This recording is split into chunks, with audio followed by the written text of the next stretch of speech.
Well, hello. Welcome to Spindle City Straight Talk. I'm Chip. And I'm CJ. And it is Friday in the Riv. Another week down. Uh, Amazing, isn't it?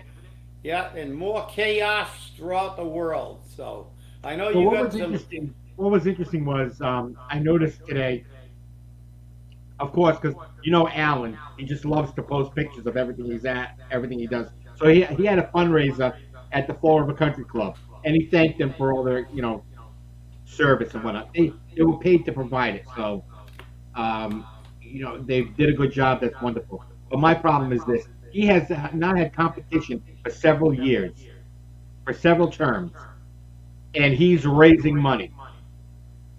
And the people are stupid enough to keep giving him the money. And he's not. And we know he's not spending the money on advertising because there's no advertising out there. We know he's not spending the money on lots of fundraisers because there's not a lot of fundraisers out there. But I can tell you what he definitely isn't spending money on: helping the veterans. The veterans can go stick it in their ass. You know what I mean? We're not going to give them anything because Well, after all, I'm Alan Sylvia, and even though I'm a vet, too bad if you're homeless. Did he take pictures of himself voting against homeless veterans? He should have. Housing? He didn't take any pictures of that, did he? No, he didn't. No, none of there's not pictures of none of those sneaky bastards doing that. It's like the Halloween massacre when they gave themselves the pay raise. That's right. Everything they do, all these sneaky Democrats do everything behind closed doors. And then they come back and then they drop it on you. We're gonna approve the budget without discussion. We're gonna do this. We're gonna do that. This is the problem. These people they're hypocrites. And it's ironic because last night I actually went up to Warren to watch that author who's been on Hannity and Tucker Carlson and C-SPAN, a whole bunch of other things. He's written 3 books. And I went up to watch them. It was very, very good. I listen to it. I like to watch both sides, and but he was extremely, extremely good. Very, very good speaker. Very good story. Talked about his books. He wrote 3 books. The latest one, but one of the first books he wrote was The Iron Triangle. And I'm going to actually probably get the book. Sounds very interesting because he talked about something that we always talk about here, CJ. He talked about how the black community is its own worst enemy. They suppress black people, tell them that they can't make it because they're being discriminated against. And he said, well, that's not true. He said the triangle in his book is black politicians,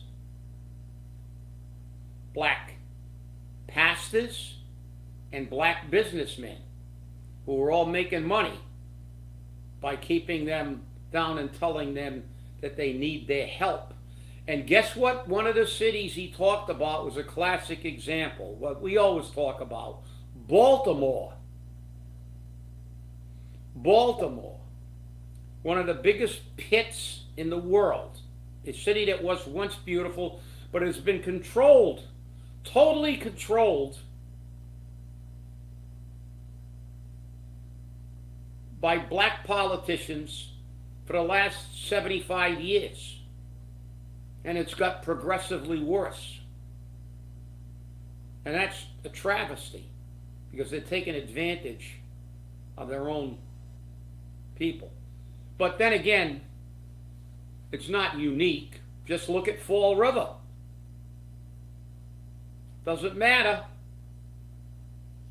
They're doing the same thing. They're ruining the city at the expense of the average Fall Riverite to make themselves rich and their friends rich. But it was very, very interesting. I was glad I went. He spoke for nearly an hour. Told a lot of stories about, I guess he was born, his father was a sharecropper, and then elevated himself and became a businessman, a successful businessman, to prove that there was. And he said, I make no excuses. He said, nobody's going to tell me that I can't make it, because I know you can, because his father did. And it was good. It was refreshing to hear somebody not make excuses. You know, like the little babies that are yelling from the river to the sea, free, free, free Palestine. They go 6 hours. They invade a campus building, and 6 hours later they go, "You're gonna give us water? It's a humanitarian effort. You don't want us to die of dehydration, do you? Oh, send us vegan food. We want pizza. Well, you've got to give us food." They're in there ripping the shit out of America, saying death to America, taking down American flags, taking over college campuses. Then the first thing they do is say, "Give me my tuition, and you have to give us food," because it's inhumane. It's inhumane. We're in this building illegally, and it's inhumane. Feed us. Feed us. You know what they should have said? Get the F out of the building. Go to your goddamn dorm room. There's a freaking faucet there. You worried about water, you little asshole? That's what they should have said. Okay, CJ, back to you. Go to the cafeteria, get your food. You have a meal plan. Oh, wait, they're also going to scream, "Forgive my loans, forgive my loans." Because God forbid they don't get their loans forgiven, you know. And remember, the loans aren't being forgiven. They're just being transferred. They're being transferred from the student to the taxpayer. So you pay for those loans. You have to come up with that money. You have to pay it out of your pocket. I had to pay my own loans. I didn't get any forgiveness on my loans. I had a deferment, and the minute I went to work, I had to pay it. I had to pay it the minute I went to work. So Yeah. don't You tell had a me lot about. of loans to pay too, because you got a PhD. I actually have nothing. I don't owe anything now. Yeah, but I'm Nothing. saying you had a lot of loans to pay. That's like, right. You know, somebody who did, and like you said, you know who pays them? The guy who goes and gets a trade, who learns how to Right. be a carpenter or a welder, and goes and works hard, works hard and gets paid well, which he deserves to because they got a trade. Now you got to pick up the freight for these wimpy losers who are in there whining. I want food. I want. Forgive me. You're muted, Chip. There Yeah, you I go. know my glasses again. I touched this laptop, but yeah, it's just horrifying to watch how entitled these people are, and that's the problem. You see, when you watch these imbeciles talking, how entitled they are, entitled to break things, destroy things, chant, kill people, kill the Jews, kill a death to Americans, death to America, death to Israel, death to everybody. But don't say that about them. You call them the wrong pronoun, oh my God, they're going to have a nervous breakdown. You know, and the funniest one I saw was the film of them charging out against the police over at UCLA. But you ready for this one? They cut trash cans, plastic trash cans, you know, like the Rubbermaid can. Yep. They cut them in half, and they actually charged the police thinking those things were shields. It was hilarious because they ran into the cops. They ran into the cop. The guy bounced off the cop and fell on the ground. Yeah, you know, it was like these they're idiots. They don't know what they're talking about. They chant what they're told to chant, and that's what happens. First, they're recruited, then they're radicalized, then ultimately some of them become terrorists and actually act out what they're doing. And the irony is, this is done intentionally. They want to divert attention to how bad the economy is, the border is, everything is, just like they did with Antifa before the last election. Right. Because they've been checking. The majority, nearly 50% of the people at all these demonstrations aren't students. Right, From they're the professional colleges they're at. agitators. They're professional agitators. That's exactly. They are professional agitators who are being paid to create this chaos. That's right.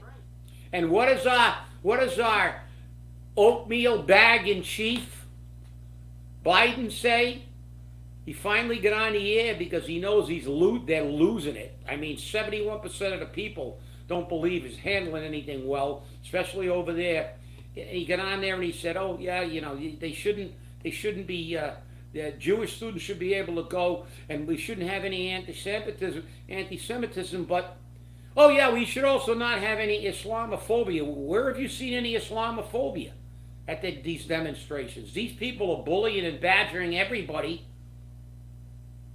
and they're being totally anti-Semitic. Nobody's yelling back at them, kill you, kill the Muslims, because he's more worried about votes than he is about controlling this nation.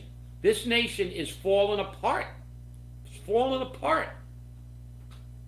Yeah, punishing achievement and initiative. You're right, Linda. Because, well, you know what DEI stands for, right?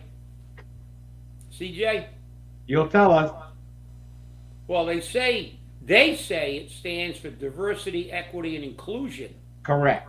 You know what it actually stands for? Didn't earn it. That's right.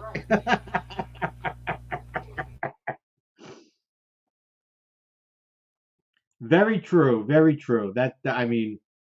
Unbelievable. Hey, I told you before we went on the air that I have something to talk about, and I'm going to bring it up right now. It appeared in the Master List this morning. The Master List is a daily publication that comes out, and it's about Massachusetts issues, and it's very important, I think, because it really goes through a lot of things that are happening, and it comes out of the affiliated news services in Wellesley, Massachusetts. Their headline today is Auditor Slams House-Based HPC Reform as Retaliation. Massachusetts practically invented independence. So it's no surprise Massachusetts app-based drivers love their independence. In fact, not even that's another whole story. But here's what's going on. A policy-driven change or job at a political nemesis depends who you ask.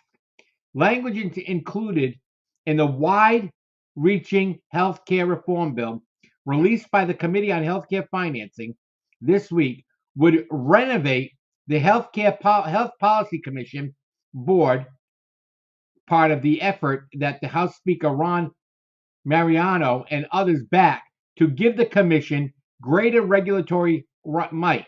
The language would reduce the board from 11 members down to 9. The House Speaker and Senate President would both get a new measure of influence in the makeup of the HPC board. And the House language also seeks to eliminate the power of the state auditor, Diana DiZoglio, as a former rep and senator currently leading a push for greater scrutiny of the legislature to appoint HPC board members. The way this is going to work is the House Senate and the House Speaker and the Senate President will get to appoint 3 members to the HPC. The governor, in turn, would appoint the balance. One of the, well, I shouldn't say the balance, but the governor will appoint one, and then the two will come out of the health insurance. Um, and they're asking for Governor Healy to veto this bill. The article was written by Colin Young, and it's very interesting because on this board is no healthcare practitioners, no nurses, no doctors. The people who know what they need, nobody's there. The heck with the healthcare providers. This is going to determine the policy of what's going on. And in order to be retaliatory towards the auditor for wanting to audit the Senate and the House and their actions and how much money they spend everywhere, this is what happens. This is Massachusetts. Why? Because we don't have term limits. Because these guys get into office and they stay there and they rot there. They're like rotting fruit on a tree. As long as they're lining their pocket, they're happy. We need to have proper representation on the Health Policy Board. Proper representation. But we don't get that. We don't get that at all. Instead, we get political appointees who are going to do what the political appointers want. And that's why when you elect people like Alan Sylvia and Carol Fiola and Paul Schmidt and Pat Haddad and Michael Rodrigues, we don't get representation. We get political kiss asses. We need a nurse on that board. We need a doctor on that board.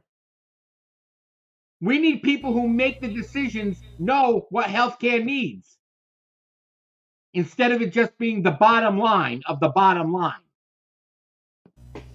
Well, let me tell you something, CJ. This is another classic example. This is just a symptom of the problem we always talk about on this show.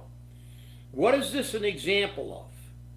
An example of politicians wanting absolute power over everything and absolute control.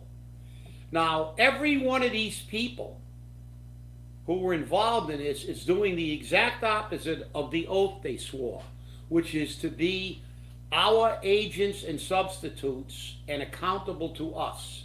They want to be accountable to no one.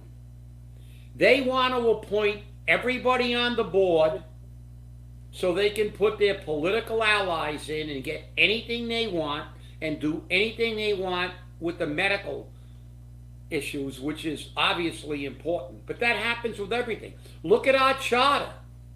Look at the Charter Review Committee, appointed by politicians. The city charter should have had charter commission people elected like they were in the first place, but no. They abdicated their power, and it happens everywhere. It's like the federal government. What is the Democratic Party doing today? Exactly the same thing. They use the DOJ, the FBI, the CIA, and every other three-letter organization you can think of to attack their enemies. They drag Trump into court while people are being murdered in the subways, while they're rioting all over the campuses in New York City, and they don't say anything. They complain about January 6th. There was more damage done at Columbia than there was to the Capitol building. They're chanting death to America. Death to Israel. Nothing. You don't hear a peep from the Democratic politicians. You know why? Because it's not about the people. It's about their power. And it's about taking everything away from you. So they can control everything, they can get rich, and you just got to keep paying. That's the problem. And it's the problem that this country is going to have to face in this upcoming election, and we have to face in Fall River in the next subsequent election for local politicians. Because another classic example of politicians taking absolute control. Remember, if you don't learn from history, you're doomed to repeat it. Remember, at one time, politicians didn't get a pay raise in Boston unless we approved it. They had the Halloween massacre. They stayed up to the wee hours on Halloween to give themselves a massive pay raise, and they lost about 1/3 of the politicians in Boston. And you know what they did? Their hair burst into flames. And they went, we can't do this. We can't do this anymore. We can't let the people determine if we deserve a pay raise. Look what they did. They got rid of 1/3 of us. We got to change the damn rules. Take the power away from the people. Even though the Constitution says we are the government. Screw them. They're not the government. We're the government. We are not representatives. We are lords and ladies, and princes and dukes and duchesses, and kings and queens. You think this is a democratic republic? All they do is figure out ways to make themselves more powerful. And this is another classic example. It's not just there, it's everywhere in politics. They want to run every committee, everything, and they want to put the people they want on. The auditor? Accountability? Are you nuts? You actually want to hold us to actually spending your money correctly? What do you think Paul would say if you said you wanted to have a forensic audit? They don't even want to hear it. They're going to attack the auditor because the auditor wants to make sure they're spending money correctly. They went, screw you. We're taking this freaking committee over and we're going to do anything we want, like we do over in Ukraine. Billions, hundreds of billions of dollars. Nobody knows where it is. And we're sending them more. And if anybody dares say, why don't we find out where the rest of the money went? Shut up! Shut up! You're a Russian sympathizer. You love Putin. We're going to put you in jail because you must love Putin.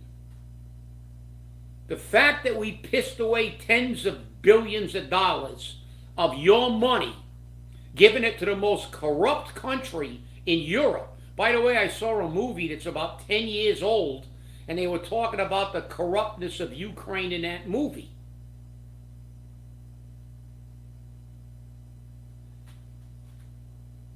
We're paying their salaries, we're paying their retirement systems while we're stealing from ours. But accountability, telling those people to be accountable, how dare you? You can't afford your food. But don't you dare ask them to account for your money, because then they'll come after you. And that's the problem. And again, politicians, and the governor probably won't veto it. Hopefully she will, but I don't know. She hasn't done anything right so far in her entire administration.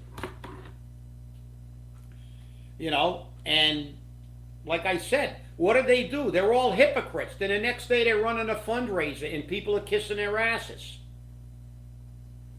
I mean, this country and this upcoming election is probably the most important election we're going to see in the history of this nation, because I think it's going to determine whether we can remain America or we become a third world country. But that's just an example, CJ, and obviously it's an extremely important example because it's about healthcare. Why would you want somebody that understands healthcare on something that has to do with healthcare? Shut up. Just put a political hack on here. Remember, we had an ice house guard in charge of DCM. We don't care.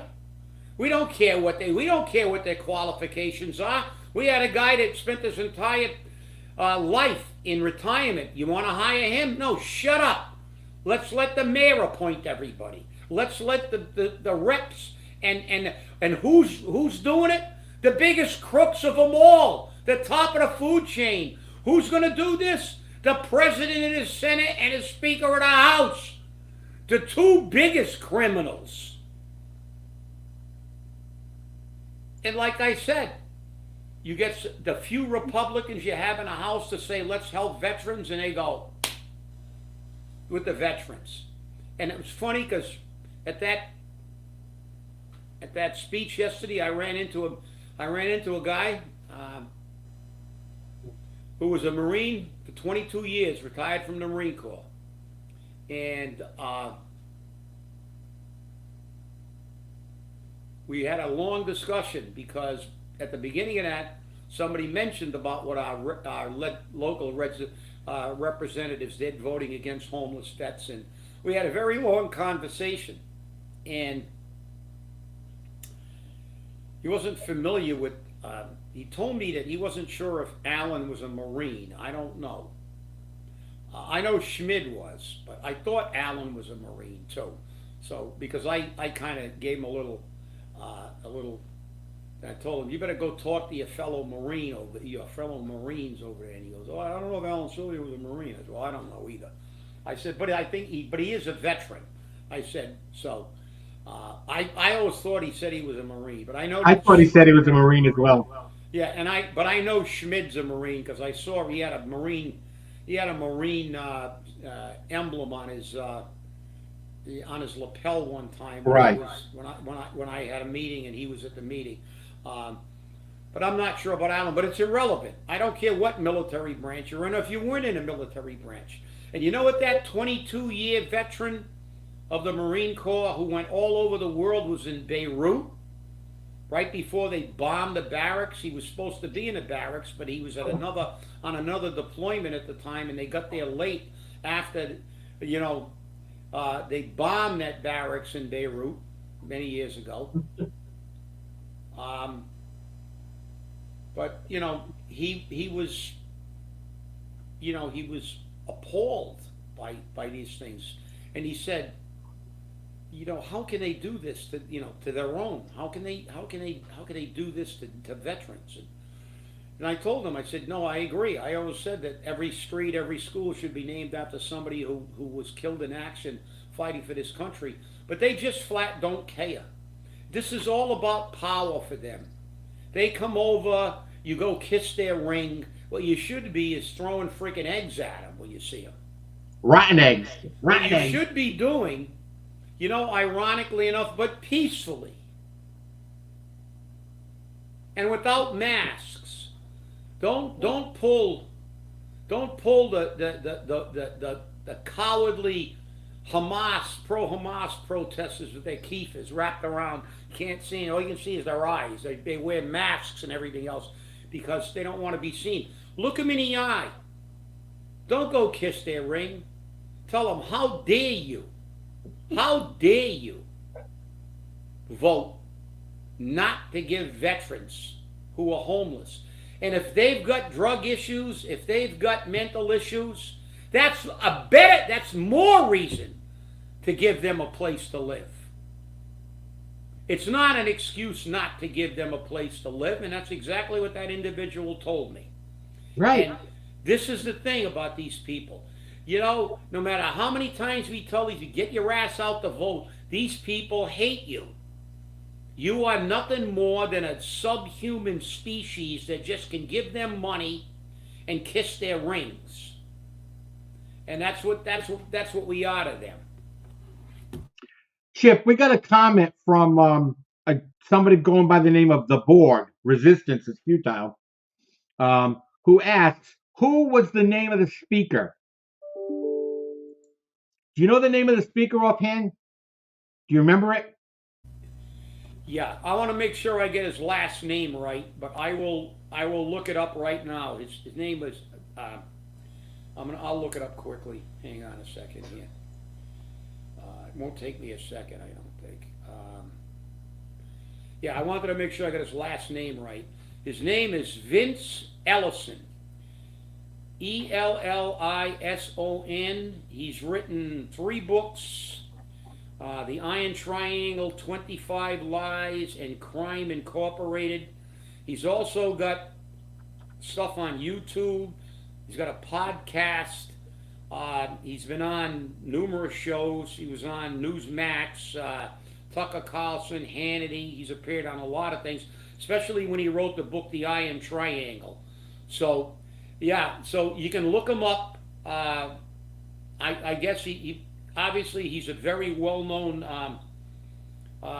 you know, and like I said, when he talked about his first book, The Iron Triangle, which I found was fascinating. But he was an impressive individual, an impressive individual. He's a man who believes in earning what you get, and he believes that that everybody should be judged on the content of their character. Because he quoted Martin Luther King. He said, "Listen, don't tell me that you're superior to me, because you're not, and I'm not superior to you, and I'm not going to feel inferior no matter what you tell me."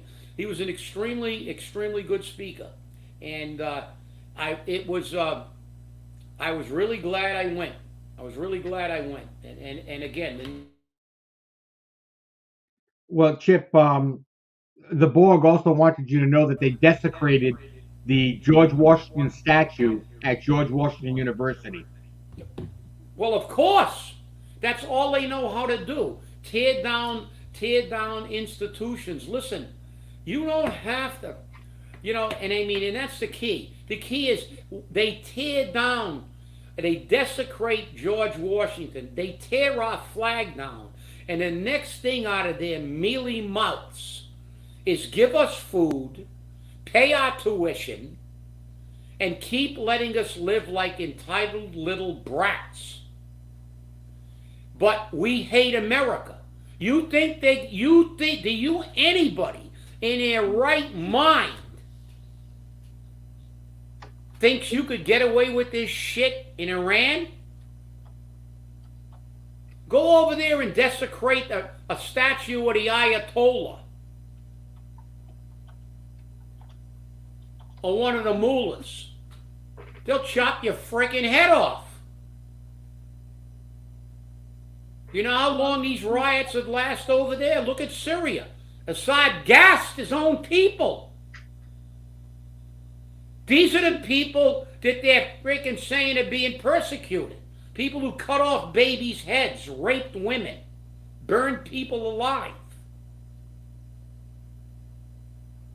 These people are imbeciles. They were recruited, and they'll be radicalized, and half of them don't even know what they're talking about, because they talk about, Intifada, and they talk about, free Palestine, and from the river to the sea, Palestine shall be free. That's what they were taught to say, but that's not what they say over there. When they say it in Arabic, that's not what they say. They say from the river to the sea, Palestine shall be free, and Arab. You don't hear that. Because when they say it in Arabic over there, they're talking about the eradication of the Jews. They're giving you the Reader's Digest version of what they say. Because when they say it over there, it's got another piece of it. That Palestine shall be Arab. No Jews. And that's the problem.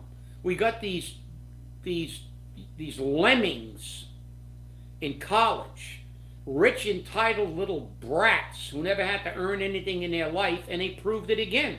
They desecrate buildings, they destroy property, they attack people, And then as soon as they don't get a bottle of water, oh my God, I can't. Oh my God, I'm gonna die of dehydration. Pay my tuition. Let me be a complete moron. I mean, it's disgraceful. What do you think people in the rest of the world think of us? How stupid are we? What has happened to our educational system? That this is what you get in the quote unquote most elite colleges in the country. It seems the richer you are, the more out of touch you are with reality. And I'm going to tell you something. It is. You know, Hillary called us the basket of deplorables, but to me, they're the basket of deplorables. To deface George Washington, to deface historical statues, is an attack on history. And whether you agree with everything we did or not, these people contributed to making America the greatest country in the world. And it has to be recognized, the good and the bad. But this is the problem. You got these morons running around, you know, just and we got that rotting bag of oatmeal that they call the president, who we know isn't the real president, but just tiptoeing around, walking on eggs because he doesn't want to lose the vote in Michigan. All they care about, just like with this thing on a state level, all they care about is getting reelected and staying in power. With that, CJ, back. You're very accurate there. There's no question about it. You know, and remember, if it wasn't for people like Washington, we wouldn't be free. And you wouldn't have the right to have these demonstrations on the college grounds saying what you want to say. I may not agree with what you have to say, but I will defend with my life your right to say it. That's the truth. Okay? That's the way it works. And hopefully you all see the same thing. I just received from the Executive Office of Health and Human Services an announcement that today the Healey-Driscoll administration, through the Department of Public Health, has activated its emergency operations plan, including a regionally focused incident command system, to lead a coordinated response to clinical quality and access in eastern Massachusetts in context of the Steward Hospital's financial challenges. Steward facilities in Massachusetts are currently open and providing care. So once again, we're going to put together a bunch of people who probably don't know what the hell they're talking about and letting us know exactly what's happening. This is the way it works in Massachusetts. Let's take over everything.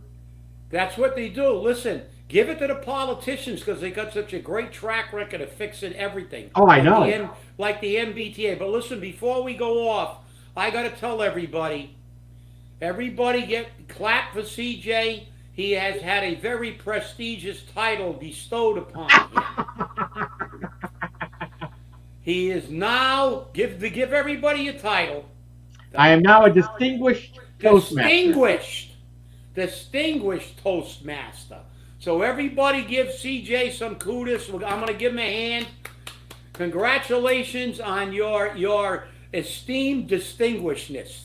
Yeah, well, that's the highest level you can get in the Toastmaster organization, and I've made it, and I'm very happy about it. And I did it with a friend of mine, Chris Nielsen, who also became a distinguished Toastmaster. So it's all just a matter of paperwork now, and we'll get our amazing plaques and our name pins, you know. Well, here's a toast to you with my distinguished bottled water that I'm going to pay a lot more for after they get through raising my water rates. We're going to pay for it one way or another. Hey, y'all, I want to thank y'all for watching. And remember, stay safe, stay angry, and hold your politicians accountable. We'll see you on Monday. Have a great weekend.